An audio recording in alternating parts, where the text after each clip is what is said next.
আৰু গাইজ আজি আপোনালোকক মই বৈশিষ্ট্য মন্দিৰলৈ লৈ গৈ আছোঁ। তো আজি পাপা স্কুটি লৈ পেলাই আৰ্মি বেছ হস্পিটেল যাম। তো তাৰপৰা বৈশিষ্ট্যত সোমামগৈ। তো এইফালে বৈশিষ্ট্য আহি গেট পাই গ'লোহি। স্কুটি লৈ মই অকলে অকলে গৈ আছোঁ। Lonely love is best. তো অকলে যোৱাটো বেটাৰ। আহি পেলাই মন্দিৰত এপাক সোমাই আহিলোঁ, মানে সোমাবলৈ গৈ আছোঁ। মানে ভাইটি যেতিয়া ট্ৰিটমেণ্ট কৰাই আছিলোঁ, তেতিয়া এনেই আগৰ বা আহিবলৈ মন গ'ল, সেইকাৰণে সোমাই যাওঁ বোলো। তো এইফালে মই এতিয়া সেৱা কৰিবৰ কাৰণে ধূপ চাকি মানে কিনিয়ে আনিছোঁ। তো ইয়াতে বাহিৰতে জ্বলাব লাগে, তো ইয়াতে জ্বলাই কৰি মই ভিতৰতে সেৱা কৰিবলৈ যাম। এদিকে দেখিছে বান্দৰটো কেনেকৈ বহি কল খাই আছে। তো এয়া হ'ল ভিতৰতো, তো ইয়াতে চাকি বন্তি জ্বলালোঁ মই। সেৱা কৰি পেলাই ভিতৰত অৰিহণা দি পেলাই পূজাৰীৰ পৰা আশীৰ্বাদ ল'ম। ভাল লাগিলে, কিবা এটা মানে শান্ত পৰিৱেশ হৈ আছে।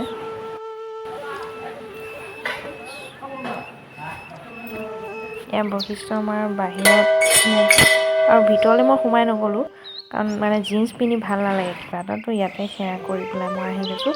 ভিতৰলৈ কেমেৰা তেনেকৈ এলাউ নাই। মই বাহিৰৰ পৰাই অলপ জুম কৰি পেলাই মই আপোনালোকক দেখাই দিছোঁ। সেই ভিতৰলৈ অলপ ডাউনত এন্ধাৰ নিচিনা হৈ থাকে। তাৰ ভিতৰতে আছে মেইন বৈশিষ্ট্য আমাৰ সেৱা সৎকাৰ কৰি ধূপ চাকি জ্বলাই। এইটোৱে আছে জলপ্ৰপাতটো বেক চাইডে মন্দিৰৰ। বহুত মানে কেইবছৰমান হ'ল, 4-5 বছৰমান হ'ল নেকি মই ইয়ালৈ আহা। জলপ্ৰপাতটো বেক চাইডে মন্দিৰৰ। তো এনেইতো সদায় মানুহ থাকেই, কিন্তু আজি ছেটাৰডে আছিল কাৰণে মানে মানুহ ইমানটো নাই। ইয়াৰ মেইন যিটো মানে জলপ্ৰপাত, সেইটো বহুত ওপৰৰ পৰা হয়। আমি ইয়াৰ আগত আহোঁতেও দেখা নাপালোঁ, যাবগৈ লগা হয় তাত। আজি বৈশিষ্ট্য মন্দিৰৰ দৰ্শন হৈ গ'ল। আপোনালোককো দেখালোঁ। ইয়াৰ আগতো তেনেকুৱা মোৰ ব্লগিং চেনেল নাছিলে, তো সেইকাৰণে এতিয়া দেখালৈ আহিলোঁ। Wow, I love waterfalls. বহুত ভাল পাওঁ মই একচুৱেলি। এতিয়া মই অকলে ঘূৰি আছোঁ, মানে মই এনেকৈ একচুৱেলি ভাল পাওঁ, বেলেগক লগ ধৰি এনেই কামুৰীয়া দৰকাৰ নাই। তো এইফালে এটা এক্সট্ৰা মন্দিৰ হয়, ইয়াতো মানে সেৱা চেৱা কৰিব পাৰে। আৰু বৈশিষ্ট্য মন্দিৰত বিয়া হয়, এটা বিশেষ মানে কি কথা আৰু। এতিয়া মোৰ যোৱা টাইম আহি গ'ল।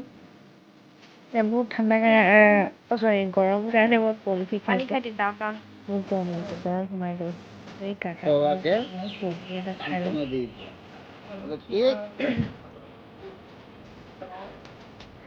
Traveling alone with myself. গৰম পৰিছে সেইকাৰণে খাইছোঁ। এই ককাজনৰ লগত অকণমান টাইম কথা পাতোঁ, তেওঁ কৈ গ'ল তেওঁৰ যাত্ৰাৰ বিষয়ে।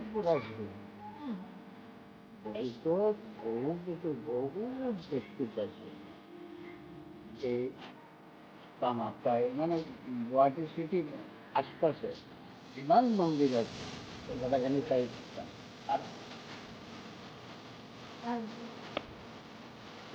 তেওঁ মোক তেওঁৰ নিজৰ ছোৱালীৰ নিচিনা গোটেই কথাবোৰ কৈ গ'ল। ভাল লাগিলে তেওঁৰ লগত কথা পাতি। এতিয়া মই মোৰ বাচনটি ষ্টাৰ্ট দিওঁ আৰু মই ঘৰমুৱা হওঁ। তো আজিলৈ ভিডিঅ'টো ইমানতে সমাপ্ত কৰিছোঁ। Bye bye guys.